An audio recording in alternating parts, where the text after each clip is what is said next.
Біз қазір тіршілігі қайнаған Сарға ауылының тұрғындарынан үй жағдайындағы емдеу тәсілдері туралы сұхбат алатын боламыз. Сізге айтар бір-екі сұрағымыз бар еді. Осы үй жағдайында емді қолданып көрдіңіз бе сіз? Амансың ба балам? Үй жағдайында ем болғанда енді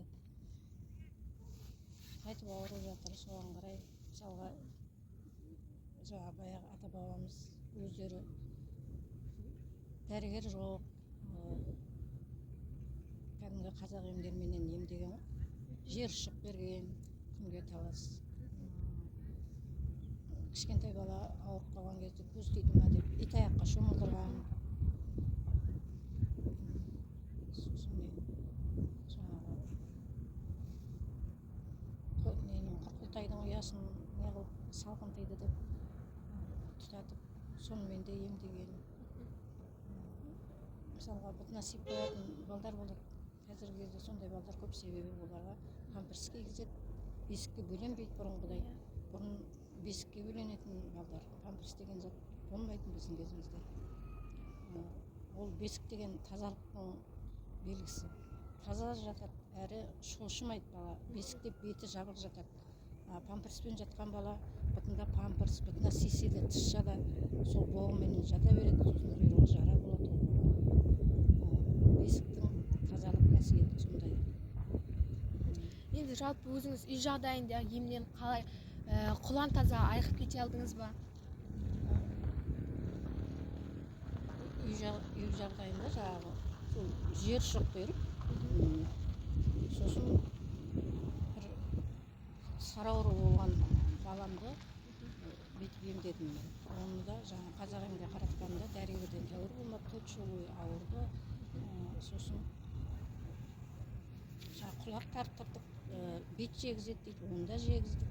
Айналғанда қазақ емге емшіге қаратқанда сар тауығын сойып, соның сорпасына шомылдырып, бұлау дейді оны, сорпа бұлауға салып, өзін тойғызып жегізіп, соныменен сол сараурудан айықты 4 жылдан бері жазылмай жүрген бала. Менің өзімнің жағдайымда өткен нәрсе болғанды айтып тұрғаным. Керемет, бізге сұхбат бердіңіз, алтын уақытыңызды бөлгеніңізге рахмет, сау болыңыз. Сәлеметсіз бе? Сізге қояр бір-екі сұрағымыз бар еді. Сіз бұрын соңды үй жағдайындағы ем туралы естіп көріп пе едіңіз? Естіп көрдім, бұрыннан бала кезімізден жасалынып жүрген үй жағдайында неше түрлі емдер бар. Енді осы үй жағдайындағы ем күні бүгінге шейін маңызын жойған жоқ деп ойлайсыз ба? Маңызын жойған жоқ әрине. Әлі күнге дейін үй жағдайында жасаймыз. Бұрыннан келе жатқан шөп дәрілер бар. Жантақ, кигот деген шөптермен әлі күнге дейін емделеміз. Балдар ауырса, үлкен кісілер ауырса да қойдың құйрық майымен сылау.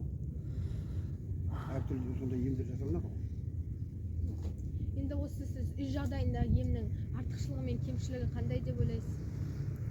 Кемшілігі туралы білмеймін, артықшылығы себебі бала кезімізден анамыз жасап жүрген пайдасын көріп келе жатырмыз. Яғни әлі күнге көрген пайдасы көп бар. Осындай керемет сұхбат бергеніңізге рахмет, сау болыңыз. Сіз халық емі деген бұрын соңды естіп пе едіңіз? Сіз халық емін қайдан көрдіңіз, немесе кімнен үйрендіңіз? Өзіміз ата-бабамыз халық емін жасайтын.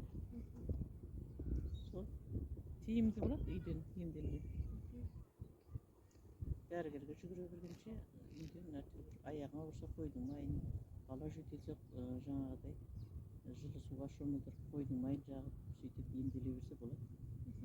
Енді сіз осы үй жағдайында емдеу қаншалықты тиімді деп ойлайсыз? Тиімді үй жағдайында. Қалай болғанда да дәрігерге барып жаңағы не істеп жүргеннен үйде емделсе осындай пайдасы тиеді. Рахмет осындай керемет сұхбатыңызға, сау болыңыз. Сізге қояр бір-екі сұрағымыз бар еді. Айтамын. Сіз бұрын соңды үй жағдайында ем туралы естіп көріп пе едіңіз? естіп көрдім, бая бала күнімізде ауырғанда жиыршық дегенде береді. Сосын мына салқын тигенде қойдың құйрық майымен сылайды. Мына қойдың құйрық майы пайдалы ғой. Химиялық қоспа жоқ. Сол ате беріңіз тағы.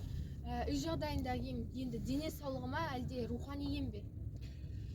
Денсаулық қой, рухани ем, дәстүрлі емдер жақсы ғой. Химиялық қоспа жоқ. Енді осы емші болу үшін, осыларды емдеу үшін туа біткен қасиет керек пе әлде білім керек пе? Қасиет те болу керек, білім де керек. Сол дәрігердің несімен де жүру керек қой, медицина тілімен айтқанда. Рахмет сұхбатыңызға. Сәлем бердік. Сізге қояр бір-екі сұрағымыз бар еді. Халық емі туралы білесіз ғой, осы халық емінен қазіргі заманда технология замандай, яғни алыстап жатырмыз деп ойлайсыз ба? Алыстап жатырмыз қазір халық емінен. Бірақ ертедегідей халық емшілер қазір жоқ.